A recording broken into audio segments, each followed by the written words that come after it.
आज सुबह सुबह गीता देवी मंदिर जाने के लिए तैयार हो गई थी। वह रोज नियम से मंदिर जाती थी। अभी दरवाजा हल्का सा खुला ही था कि उनकी बहू रश्मि अपने पति कृष्णा से कहने लगी, मैं तो रोज सुबह की खटपट से परेशान हो गई हूँ। सुबह सुबह सोने भी नहीं देती तुम्हारी माँ। खुद तो नहा धोकर मंदिर के लिए निकल जाती है और मैं दिन भर ही सारा काम करने में लगी रहती हूँ। सारे घर का काम मुझे ही देखना पड़ता है। लेकिन रश्मि, ऐसा तो नहीं है कि पूरे घर का काम तुम ही करती हो। झाड़ू पोछा और बर्तन के लिए तो काम वाली बाई रखी हुई है और मुझे मालूम है कि सब्जी साफ करना और काटने जैसे कुछ काम तो मेरी माँ भी करती है। लेकिन तुम हो कि सुबह सुबह चिल्लाना शुरू कर देती हो। अजी, झाड़ू पोछा और बर्तन के अलावा भी बहुत सा काम होता है घर में। तुम्हारी माँ तो मंदिर में 2 घंटे लगा कर आती है। इतने तक मैं सारा काम निपटा चुकी होती हूँ। मुझे तो एक बात समझ नहीं आती, जब इनका घर में दिल लगता ही नहीं है तो तुम इन्हें किसी वृद्ध आश्रम में क्यों नहीं छोड़ आते। वहाँ इन्हें इनकी उम्र की सहेलियाँ भी मिल जाएगी। रश्मि, मैं तुमसे कितनी बार कह चुका हूँ, मेरी माँ के बारे में ऐसी बातें मत किया करो। मुझे तो समझ नहीं आता कि मैं तुमसे बात करके सिर खपाई कर ही क्यों रहा हूँ। तुम्हारा तो यह रोज का काम है। अब थोड़ी देर शांति से मुझे सोने दो। गीता देवी अपने बेटे और बहू की सारी बातें सुन चुकी थी, लेकिन वह जानती थी कि यह तो उनकी बहू का रोज का काम है। उसने घर का माहौल ही ऐसा बना रखा था कि वहाँ कोई भी शांति से रह ही नहीं सकता था। इसीलिए थोड़ी देर शांति से रहने के लिए गीता देवी मंदिर चली जाया करती थी। बरसों पहले उनके पति की मृत्यु हो चुकी थी। इकलौते बेटे कृष्ण के अलावा उनका था ही कौन। कृष्णा उन्हें उनकी शादी के 10 साल बाद मन्नतें मांग मांग कर मिला था।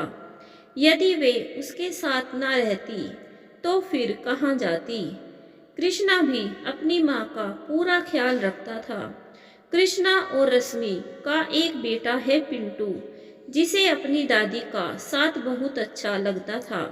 लेकिन कृष्णा की पत्नी रश्मि को अपनी सासू माँ फूटी आंख नहीं सुहाती थी। जब भी गीता देवी अपने पोते के साथ हंसती बतियाती तो बहू की घूरती नजरें उनकी हंसी को वहीं दबा देती और वह सहम कर रह जाती। पिंटू अपनी दादी से इतना अधिक प्यार करता था कि एक पल भी वह उनके बिना बिताना नहीं चाहता था। यही बात रश्मि को अच्छी नहीं लगती थी। कृष्णा जब भी शाम को दफ्तर से लौटकर आता तो अक्सर उसके सामने एक ही रट लगाए रखती कि मैं तो तुम्हारी माँ का काम करते करते थक चुकी हूँ। तुम्हारी माँ तो दिन भर पड़े पड़े खांसती रहती है।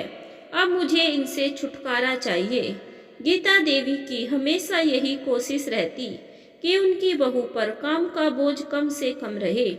तबीयत ठीक रही तो बहू के साथ उसके काम में हाथ बटा दिया करती थी। जब भी काम वाली बाई छुट्टी पर रहती तो बिना देर किए बर्तन भी साफ कर दिया करती थी।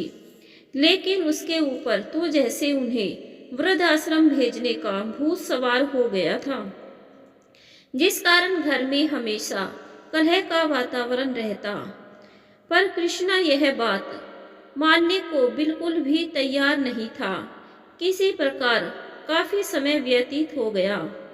आज रश्मि के कुछ रिश्तेदार उसके घर आए हुए थे तो रश्मि ने जिद ठान ली कि अब वह माँ जी को वृद्ध आश्रम भेज कर ही दम लेगी। रात को जब सब लोग सो रहे थे तो कृष्णा पानी पीने के लिए अपने कमरे से बाहर आया। देखा तो माँ के कमरे की बत्ती जल रही थी। कृष्णा अंदर जाकर देखा तो उसकी माँ किसी गहन सोच में गुम थी।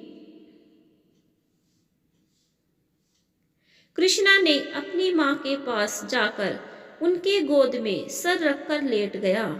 क्या हुआ माँ, कोई परेशानी है?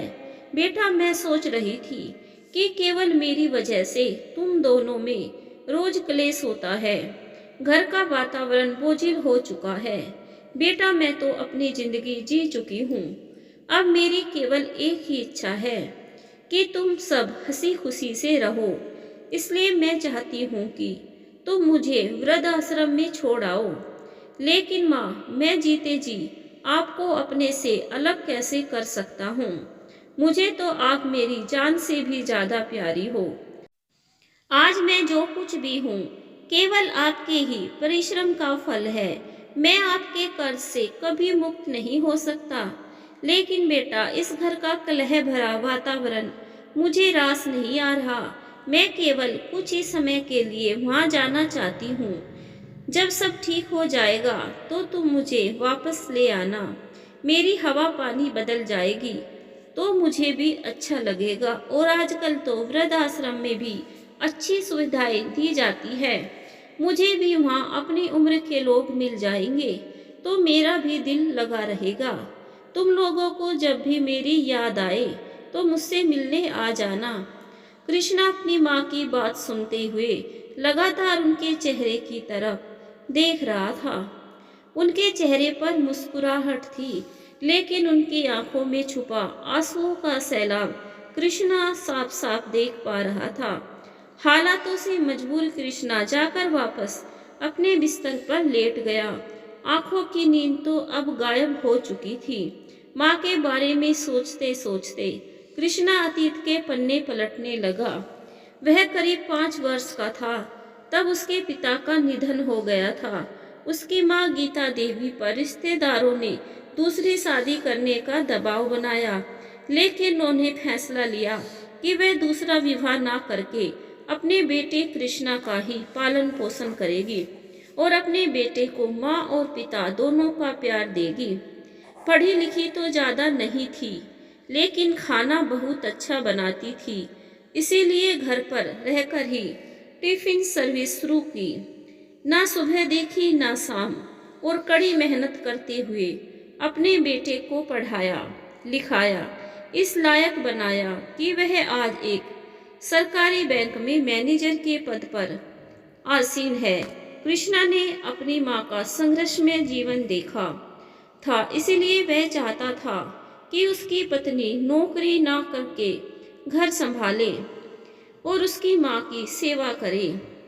परंतु कृष्णा का यह मातृ प्रेम रश्मि को कतई पसंद नहीं था, और जिस बात ने रश्मि को और अधिक चिड़चिड़ा बना दिया वह यह थी कि उसका बेटा पिंटू भी अपनी माँ से ज्यादा अपनी दादी से ही प्यार करता था। इन सब का परिणाम यह हुआ कि रश्मि आए दिन अपनी सासू माँ पर कटाक्ष करने लगी थी और अपने तीर जैसे शब्दों से घायल करने लगी। गीता देवी सहनशीलता की मूर्ति थी, परंतु अपनी बहू के मुख से कटाक्ष सुनते सुनते गीता देवी का अंतर्मन धीरे धीरे जवाब देने लगा था। धीरे धीरे वह अस्वस्थ रहने लगी। अक्सर खांसी करते हुए उन्हें उल्टियां हो जाती थी। अब तो बहू उन्हें घिन भरी नजरों से देखने लगी थी और ठान चुकी थी कि अपनी सासू माँ को वृद्धाश्रम भेजकर ही दम लेगी, जिसका नतीजा यह हुआ कि गीता देवी हार कर खुद ही वृद्धाश्रम जाने को तैयार हो गई। कृष्णा भी यह बात समझ गया था कि उसकी माँ को इस घर में घुट घुट कर जीना पड़ रहा है, जिस कारण उनका स्वास्थ्य गिरता जा रहा है। परिस्थितियों से त्रास्त होकर कृष्णा अपनी माँ को वृद्धाश्रम छोड़ने के लिए तैयार हो गया, लेकिन पिंटू अपनी दादी के वृद्धाश्रम जाने की बात सुनते ही तुरंत अपनी दादी से लिपट गया। मैं दादी को कहीं नहीं जाने दूंगा, दादी मेरे साथ रहेगी। चिल्लाते हुए वह जोर जोर से रोने लगा।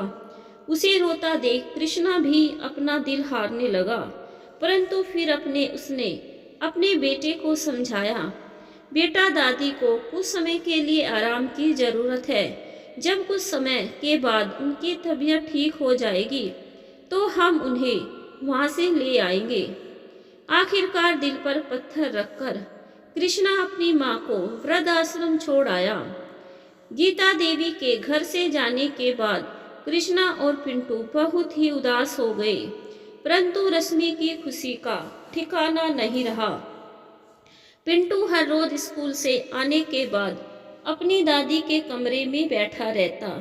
रश्मि उसे बहुत मनाती कि वह उनके पास आकर बैठे, परंतु वह वहीं अकेला बैठना ही पसंद करता था।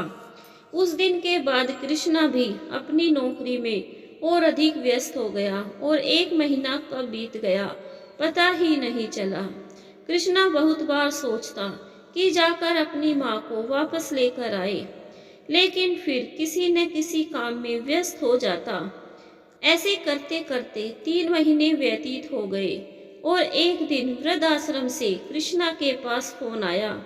मिस्टर कृष्णा, आपकी माताजी श्रीमती गीता देवी का बीती रात दिल का दौरा पड़ने से देहांत हो चुका है। आप तुरंत आश्रम पहुंच जाइए। यह बात सुनते ही कृष्णा सन्न रह गया और अपना सिर पकड़कर धड़ाम से जमीन पर बैठ गया।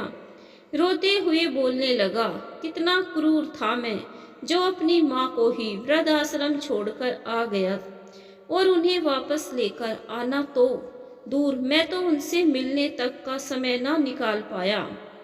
मैं उस माँ को कैसे भूल गया जिसने अपना संपूर्ण जीवन मुझ पर कुर्बान कर दिया, जिसकी गोद में सिर रखते ही मैं सारी दुनिया की परेशानियों को भूल जाता था।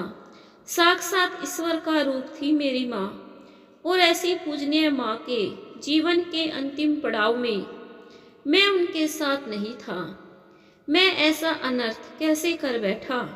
कृष्णा की आंखों से निरंतर अश्रुधारा प्रवाहित हो रही थी। उसी समय रश्मि भी बाजार से वापस लौट आई। देखा तो कृष्णा निढाल सा जमीन पर पड़ा हुआ लगातार आंसू बहा रहा था। रश्मि उसे देखकर घबरा गई और उसके पूछने लगी, क्या हो गया, आप रो क्यों रहे हैं? रश्मि को देखते ही कृष्णा जोर जोर से चिल्लाने लगा, सब तुम्हारा ही किया धरा है, यह केवल तुम्हारे कारण ही हुआ है।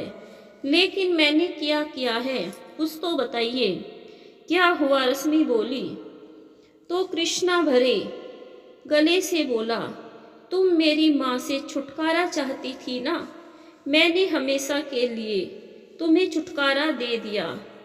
माँ यह दुनिया छोड़कर हमेशा हमेशा के लिए चली गई है। यह सुनते ही रश्मि को भी झटका लगा और पिंटू यह सुनते ही जोर जोर से रोने लगा। रश्मि कृष्णा से माफी मांगते हुए उसे सांत्वना देने लगी। हमें जल्दी ही वृद्धाश्रम के लिए निकलना होगा, लेकिन बाहर तेज बरसात है। जैसे ही बारिश कम होगी हम चल पड़ेंगे। लेकिन बारिश हर बीते पल के साथ तेज होती जा रही थी। कृष्णा ने समय व्यर्थ न गवाते हुए ड्राइवर को फोन किया और उससे कहा कि उन्हें जल्दी से वृद्धाश्रम पहुंचना है। लेकिन ड्राइवर ने कहा कि वृद्धाश्रम के पूरे रास्ते में तेज मूसलाधार वर्षा हो रही है। पानी भर जाने के कारण पूरा मार्ग रुका हुआ है। बाढ़ जैसी स्थिति बनी हुई है। ऐसे में घर से बाहर निकलने का मतलब है किसी मुसीबत को बुलावा देना। हमें कुछ देर के लिए बारिश कम होने का इंतजार करना पड़ेगा। उधर वृद्धाश्रम से कृष्णा के पास दोबारा फोन आया कि यदि वे लोग सुबह तक नहीं पहुंचे तो आश्रम के अधिकारी ही स्वयं गीता देवी का अंत्येष्टि संस्कार कर देंगे। लेकिन बारिश कम होने का नाम ही नहीं ले रही थी। दुखी मन से कृष्णा बैठा हुआ यही सोचता रहा कि कब बारिश कम हो और कब वह यहाँ से चले। आत्मग्लानि से भरा वह केवल उसी समय को कोस रहा था कि जब वह अपनी माँ को वृद्धाश्रम में छोड़ आया था। सारी रात बीत गई और सुबह हो चुकी थी, लेकिन अभी तक मूसलाधार बारिश नहीं रुकी थी। जब सुबह तक उनका जाना संभव नहीं हो पाया तो वृद्धाश्रम में उनकी माँ का अंतिम संस्कार कर दिया गया। 2 दिन बाद कृष्णा अपने परिवार के साथ वृद्धाश्रम पहुंचा और अपनी माँ की अस्थियां गंगा में प्रवाहित करके रोते बिलखते खाली हाथ वापस आ गया। घर आकर कृष्णा और रश्मि बहुत दुखी थे। कृष्णा का किसी काम में मन नहीं लग रहा था, लेकिन इस घटना ने पिंटू को तो झकझोर कर रख दिया। उसका बचपन जैसे कहीं गुम सा हो गया। उसकी माँ जो सब्जी बनाकर देती वह खा लेता, जहाँ बैठने को कहती वहीं बैठ जाता। वह गुमसुम सा सारे काम करते जा रहा था, लेकिन जब भी पढ़ाई करने बैठता तो उसका मन नहीं लगता था।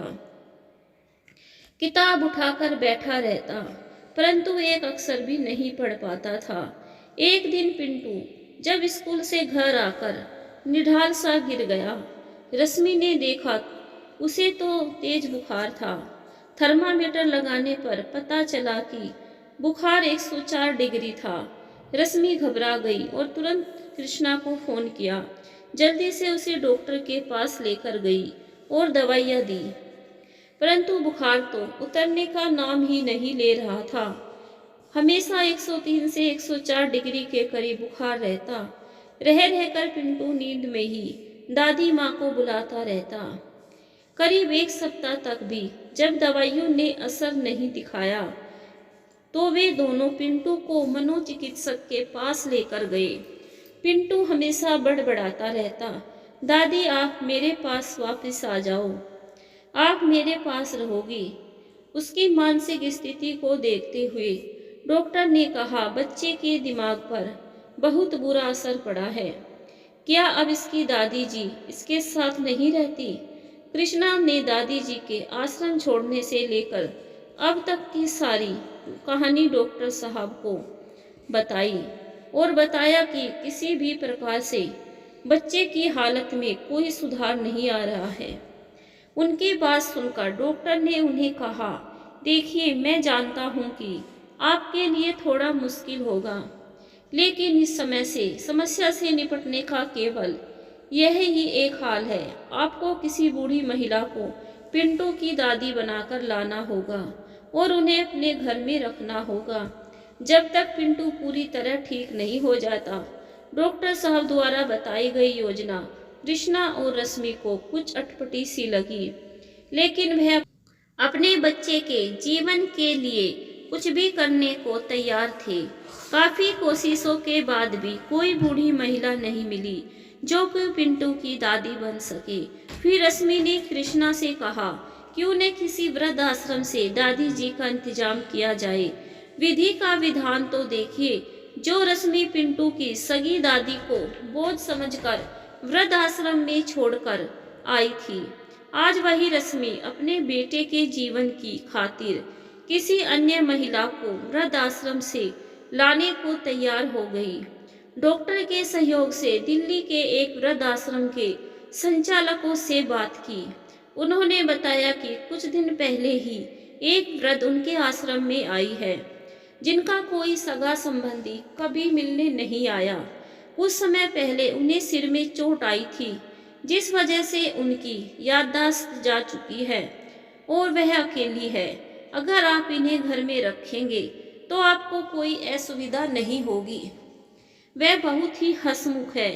कृष्णा डॉक्टर साहब के साथ उस अम्मा जी से मिलने गया जो कि दादी बन रही है, तो देखा कि वह बहुत मोटी है।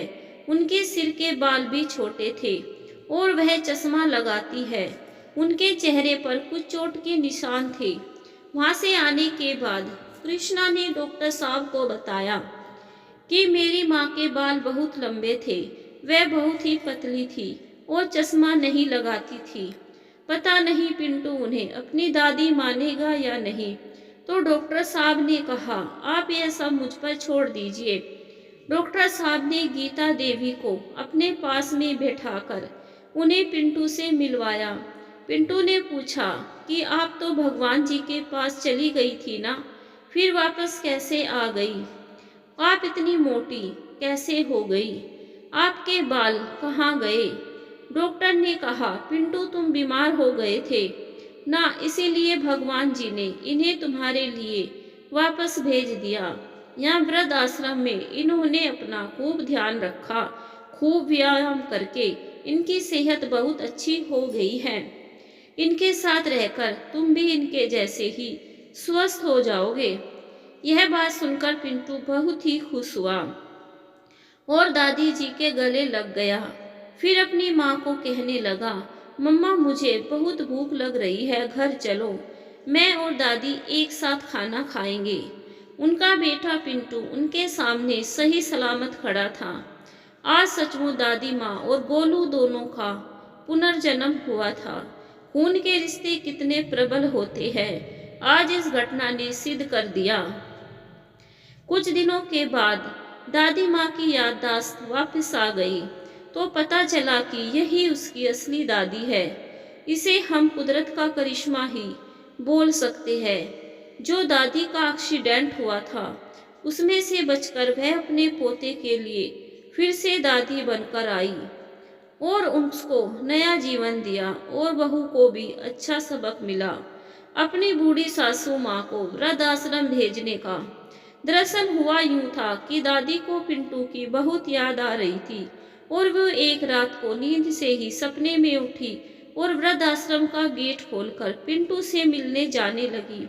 अचानक तेज रफ्तार ट्रक ने गीता देवी को टक्कर मार दिया। एनजीओ वालों ने गीता देवी को एक वृद्धाश्रम में भर्ती कर दिया। गीता देवी तब से वही रहने लगी थी। वो संयोग से ही पिंटू के वापस आ गई क्योंकि गीता देवी की चोटें आई थी, इसलिए इलाज के दौरान उसके बाल भी काट दिए गए थे और अच्छी देखभाल और अच्छा खाना मिलने के कारण वह मोटी भी हो गई थी। जब उनकी याददाश्त वापस आ गई तब वे पिंटू से मिलकर यह बहुत ही ज़्यादा खुश हुई और मन ही मन भगवान को धन्यवाद दिया और उनका विश्वास भगवान पर और अधिक बढ़ गया कि निस्वार्थ प्रेम कभी मरता नहीं। इसीलिए भगवान ने हम दोनों दादी पोता को मिलवा दिया।